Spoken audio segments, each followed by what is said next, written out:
J'espère que vous avez passé et eu un bon lunch. On va reprendre maintenant les entrevues sur la tribune média présentée par Investissement Québec et Desjardins. On a le plaisir d'accueillir Patrick Péloquin. Il est le maire de Sorel-Tracy. On l'a entendu à quelques reprises sur la scène ce matin. Là, on l'entend à la demande générale à nouveau cet après-midi. Salut. Salut, ça va bien? Ça va bien. Oui. On vient de voir la vidéo. Ouais. Et la Davy ce matin, la présidente des Davy, Mme Kettel, a dit vous arrivez toujours avec des belles vidéos. Cette année, on va arriver nous aussi avec une belle présentation. La vôtre, elle est quand même assez impressionnante. Et ça nous rappelle l'histoire de l'industrie navale à Sorel-Tracy que on a comme l'impression qu'on avait peut-être un peu oublié. Tu sais, chez nous, il y a comme un dicton là, qui dit chez tous les Sorellois, il y a quelqu'un dans la famille qui a travaillé à Marine. Tu sais, Marine Industrie, il y a un bout de temps, c'était plus de 50 de la main-d'œuvre de la ville travaillait à Marine Industrie. Le chantier a vraiment été le cœur économique de la région pendant longtemps. Et puis, quand le chantier a fermé, ben, ça a laissé des traces quand même là, chez nous. Mais ça a surtout aussi laissé un écosystème qui tourne autour de la construction maritime, mais qui s'était diversifié vers d'autres domaines, comme l'hydroélectricité, hein, par exemple, et on continue d'exister. Fait que chez nous, c'est ça qui est drôle, c'est une ville où on a tous les fournisseurs d'un chantier maritime sans le chantier. Donc, on a des PME qui travaillent l'acier, des aciéries, évidemment, des grandes aciéries. On a, évidemment, ben là, nous, on travaille pour la relance du chantier. Là. On veut ramener ça. Et ça, c'est une priorité pour vous. Je sais, quand vous avez été élu, vous avez dit il faut que ça redevienne une priorité. Est-ce qu'on peut dire peut-être même un moteur économique? Oui, exactement. C'est une priorité parce que, tu sais, moi, je suis enseignant de formation. Et quand on fait du développement économique, puis j'enseignais la géographie, puis l'histoire, puis l'économie, puis quand on parle de territoire industriel, il faut tout le temps regarder c'est quoi les forces d'un territoire pour être capable d'attirer des entreprises. Puis la force du territoire de Sorel-Tracy, c'est l'eau. Puis en fait, toutes les villes qui sont en bordure de l'eau, c'est l'eau qui est au cœur du développement économique. Fait que de dire pourquoi chercher de midi à 14 heures à trouver quelque chose qui aurait un fit avec la région quand on a tout ce qu'il faut pour qu'un chantier maritime puisse opérer et fonctionner avec un écosystème qui est prêt à l'accueillir et à le fournir également. Fait que donc, on s'est dit, ça serait peut-être une belle occasion. Puis est arrivée l'opportunité de l'inclusion du chantier Davy dans la stratégie de construction navale du Canada. Vous avez parlé que ça a laissé des traces. Ouais. Ça a laissé des traces négativement parce qu'il y en a qui ont gagné leur vie. Vous l'avez mentionné, c'était quoi tout à l'heure dans la vidéo? Plus de 300 d'histoires. 300 ans d'histoire, oui. D'histoire dans l'industrie navale. Et là, on l'avait presque oublié parce qu'elle était éteinte. Et là, vous êtes en train de la faire renaître. Ouais. Comment c'est perçu chez vous? Et c'est quoi vos idées de grandeur? Oh boy! On a-tu l'après-midi? On peut se gâter, on peut s'amuser, là. OK. Bien, tu sais, implanter un chantier maritime dans une ville aujourd'hui, quand c'est inexistant, c'est pratiquement impensable. En termes d'infrastructure, en termes d'autorisation environnementale, puis aussi en termes d'acceptabilité sociale, parce que les gens, d'avoir un chantier, c'est souvent dans le cœur de la ville que le chantier se trouve, parce que les gens se sont installés sur le bord de l'eau. Ouais. Bien, chez nous, ça a tellement marqué la région que quand on a commencé à parler de relance de chantier maritime, il n'y a personne qui s'est opposé à ça. Puis c'est ce que je me plais à dire. Chez nous, c'est pas de l'acceptabilité sociale, c'est de l'adhésion sociale. En fait, les gens ont hâte que le chantier rouvre parce que ça a fait la fierté de la région. Tu sais, quand on voit passer un navire sur le fleuve, puis que tu te dis, ce navire-là, il a été fait chez nous, ça, là, ça n'a pas de prix. Là. Fierté, Il y a ouais. une très grande fierté. Une D'ailleurs. très grande fierté. Maintenant, vous avez des emplacements. Vous avez quoi? C'est 4 ports? Est-ce que c'est ça que j'ai vu? On a 4 ports privés de compagnies privées qui opèrent, donc, qui servent du fleuve et de la rivière Richelieu comme base d'opération. Et des infrastructures aussi qui sont prêtes à accueillir. Ouais.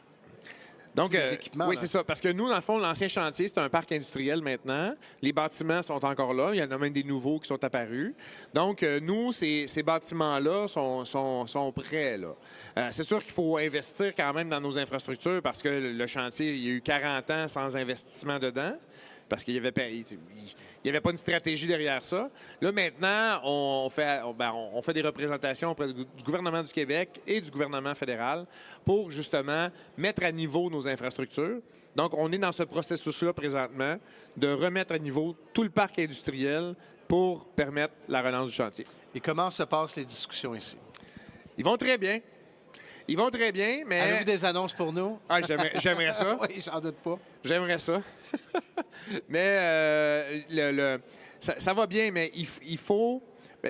En implantation économique, ce qui compte, c'est la prévisibilité.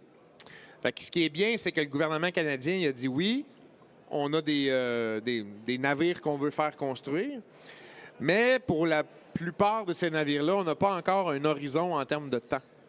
Donc, on a vraiment besoin d'avoir cet horizon-là pour être capable de planifier le développement. Est-ce que je dois planifier la relance du chantier dans 10 ans ou est-ce que je peux le faire pour l'année prochaine? Fait que ça a un impact sur l'argent qu'on doit investir dans les infrastructures. Ouais. Donc, c'est pour ça qu'on a besoin de plus de prévisibilité et quand je dis ça, c'est vraiment en termes de temps et d'investissement. Quand vous entendez Mme Kettle ce matin, la présidente de Davy, qui dit que souvent, il y a plusieurs chantiers, il y a plusieurs processus qui étaient prévus plus à long terme, qui ont été raccourcis de 5 ans, ça doit vous encourager, ça doit vous démontrer, par exemple, qu'il y a une mouvance, là. J'avais un grand sourire. J'avais un grand sourire. Évidemment, c'est porteur d'espoir pour nous. Évidemment, mais quand même, je veux quand même dire que on a fait quand même beaucoup d'avancées dans notre parc. Par exemple, il y a 2 ans, Groupe Océan a annoncé des investissements chez nous, puis Groupe Océan s'est installé dans le parc industriel, là où on fait maintenant toute la manutention et la maintenance des barges qui se trouvent sur Saint-Laurent. Et ces barges-là sont essentielles au développement économique du Québec parce que tous les travaux qui sont en lien dans les infrastructures d'eau, des ponts entre autres, se font grâce aux barges. Puis il y a le transport aussi de marchandises qui se fait là-dessus. Parlez-moi un tout petit peu maintenant de l'alliance entre les Oui. 4 villes, l'annonce qui a été faite ce matin, qui a été confirmée ce matin. Comment vous allez travailler ensemble? Et le mot que je retenais ce matin, c'était on veut communiquer, on veut travailler ensemble, on veut être complémentaires aussi. Bien, moi, je suis heureux de ce matin parce que ça démontre le désir de continuité. Parce qu'on avait signé une entente similaire, mais depuis, il y a eu des élections municipales. Donc, tant à Saguenay qu'à Lévis, maintenant, ce sont de nouveaux maires qui sont en place. Donc, je suis content de voir qu'il y a une continuité dans le désir de poursuivre cette alliance-là. Maintenant, on inclut Gaspé, que je salue toute la gang de Gaspé, et mon ami Daniel qui est là. Et donc, c'est de travailler ensemble et c'est sur nos agences de développement économique qui vont le faire. Donc, c'est-à-dire comment on partage l'information, est-ce que des fournisseurs intéressants qui pourraient aider dans une région ou dans une autre. Il y a une multitude de façons de travailler ensemble, Ouais. mais c'est toujours dans le partage d'informations, dans la collégialité. Et pour ça, il faut maintenir des rencontres fréquentes. Et c'est surtout, mais ce qui est beau là-dedans, là, c'est le degré de confiance qu'on a tous les uns envers les autres. Puis c'est aussi ce qui se dégage aujourd'hui, c'est de montrer la force de frappe du Québec en termes d'industrie navale, qu'on a tout pour réussir chez nous et qu'on est capable de faire ça. Puis on n'a pas à être gêné de l'expertise qu'on retrouve ailleurs parce que chez nous, on l'a toujours eu, cette expertise-là. C'est juste que pendant un certain temps, on a oublié qu'on l'avait. Donc là, c'est le retour aux sources. Et ça donne espoir, j'ai l'impression, hein? Autant pour les 4 municipalités qu'on a mentionnées, que justement, ici au Québec, j'ai mentionné, ça pourrait être un moteur économique pour la ville de Sorel-Tracy et la région, mais c'est la même chose un peu partout. C'est toute l'économie du Québec qui prend en bénéficier. Bien, certainement. Certainement. C'est l'impact de l'inclusion de Davy dans la stratégie nationale de construction navale pour la ville de Lévis, c'est immense. C'est immense ce qui se passe là. Donc, nous, ben, on veut contribuer à ça. Puis c'est la même chose pour Saguenay, puis c'est la même chose pour Gaspé.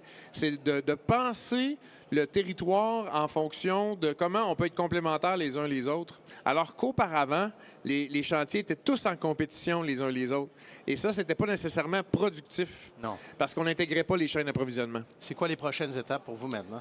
Bien là, les prochaines étapes, c'est de poursuivre la modernisation de nos infrastructures. Ça, c'est clair, c'est évident. C'est d'établir une stratégie à court, moyen et long terme pour la relance du chantier. Donc, on a des bonnes discussions, mais on poursuit ces discussions-là. Et on va continuer de faire pression, je ne sais pas s'il y en a dans la salle, mais on continue de faire pression auprès du gouvernement canadien pour avoir plus d'annonces, plus de prévisibilité au niveau des contrats pour les prochains navires qui vont venir dans la stratégie. En tout cas, c'est bien parti avec 85 milliards d'annonces, d'investissements au cours des prochaines années. Clairement, il y a une direction, une ligne très, très droite. On peut voir à quel point les investissements s'en viennent en ce sens-là. Il n'y a aucun doute. Patrick Ben, tout à Péloquin, fait. merci beaucoup. Ben, ça fait plaisir. Vraiment apprécié. Merci. Merci. Bonne chance, bonne continuation. Merci beaucoup.